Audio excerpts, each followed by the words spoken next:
आज हम बताएंगे ऐसे ही कई सितारों के बारे में जिन्होंने फेमस होने के लिए किए हैं यह गंदे काम, जिनको सुनकर आप भी दंग रह जाएंगे। और दुनिया में फेमस होने के लिए कई स्टार अपने ईमानम तक भी बेच देती है, और जिसके कारण जल्दी से वायरल भी हो जाते हैं। इसके साथ कुछ ऐसे स्टार्स की कई ऐसी बातें जो शायद आप नहीं जानते होंगे। दोस्तों, आपने भी कहीं ना कहीं सोफिया अंसारी का टिकटॉक वीडियो जरूर देखा होगा। आए दिन अपने कारनामों से चर्चा में रहने वाली सोफिया अंसारी का बचपन से स्टार बनने का सपना था, लेकिन सोफिया अपने फैमिली की स्थिति के कारण अपने सपनों को पूरा नहीं कर पाई थी। मगर फिर सोफिया की जिंदगी में टिकटॉक ने मारी एंट्री, और सोफिया ने टिकटॉक पर वीडियो बनाना शुरू किया। धीरे धीरे लोगों को उनके वीडियो पसंद भी आना शुरू हुए, लेकिन इनको जल्दी ही एक बड़ा स्टार बनना था, जिसके चलते इन्होंने अपने शरीर का फायदा उठाया और छोटे छोटे बोल्ड कपड़ों में वीडियो बनाना शुरू किया।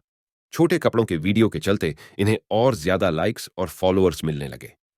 लेकिन सोफिया के अश्लील हरकतों और कपड़ों ने इनके कई फैंस को नाराज भी किया, और इनको ट्रोल करना उन्होंने शुरू कर दिया। लेकिन फिर भी उन्होंने वीडियो बनाना जारी रखा।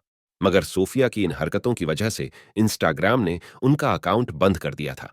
लेकिन कुछ समय बाद इनको इनका अकाउंट मिल गया, और ये फिर से वही अश्लील कंटेंट डालने लगी। उर्फी जावेद इस नाम से हर कोई वाकिफ है, लेकिन शायद ही कोई ऐसा होगा जो कि उर्फी के बारे में हर कुछ जानता होगा। आज हम आपको बताएंगे आखिर कौन है, और फिर और क्या है इसका पास।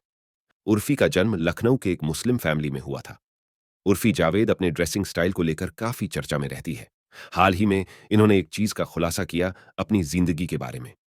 अपने पास्ट को लेकर एक बात बताई। उसकी स्कूलिंग भी लखनऊ में ही हुई थी। उस टाइम पे काफी शर्मीली भी थी।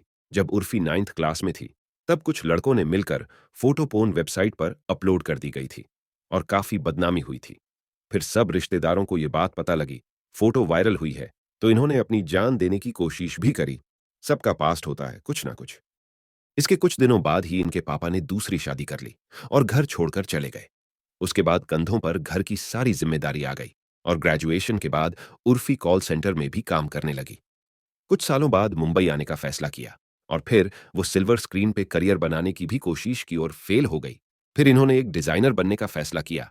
आज हर कोई जानता है इसको। तब से उर्फी का एक ही मकसद है कि जिस वजह से बदनाम हुई इसमें ही फेमस हो जाओ। तब से लेकर अभी तक उर्फी कुछ न कुछ सामान का ड्रेस पहनती है। अपने अतरंगी आउटफिट्स और बयानों की वजह से हमेशा ही सुर्खियों में बनी रहती उर्फी जावेद अपने फैशन से लोगों को हैरान कर देती है। सामानों से अपनी ड्रेस बनाकर सोशल मीडिया पर तहलका मचा दिया। कुछ लोग ऐसे हैं जो एक्ट्रेस को खूब खरी खोटी सुनाते। कुछ महीनों पहले हिंदुस्तानी भाव का उर्फी जावेद के साथ पंगा हो गया था। अब बात करते हैं अंजलि अरोरा की। लोकअप शो में अंजलि ने बताया अपना सीक्रेट।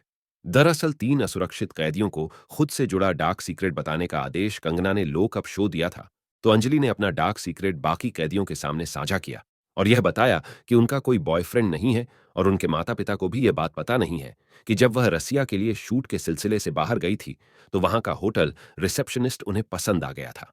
शूट जैसे ही कंप्लीट हुआ, अंजलि की टीम दूसरी शूटिंग लोकेशन के लिए रवाना हो गई, और अंजलि वहां अकेले बची रही।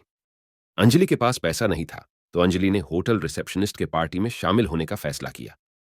कंगना ने अंजलि को आगाह किया कि आप जब भी अपना सीक्रेट सार्वजनिक करते हैं, तो आप लोगों को खुद को जज करने का न्योता देते हैं। क्या आप उसके लिए तैयार हैं? तो अंजलि ने कहा कि वह पूरी तरह तैयार है, और इसी तरह से अंजलि कंगना की जेल में सुरक्षित बनी है। एमएमएस वीडियो को देखकर लोग इनको सोशल मीडिया पर कॉल करने लगे, और उनके हजारों मिम्स वायरल भी हुए। लेकिन एक इंटरव्यू के दौरान इस बात से साफ इनकार करती है कि उसके बाद ओटीटी प्लेटफॉर्म और सॉन्ग का काम करना चाहती थी। मगर इनके काले कारनामे की वजह से इनके पास फिलहाल कोई खास काम नहीं है, और लोगों को अपने ब्लॉग के जरिए एंटरटेन कर रही है। टीवी और इंटरटेनमेंट से जुड़ी इसी तरह की खबरें लगातार पाने के लिए आप जुड़े रहिए।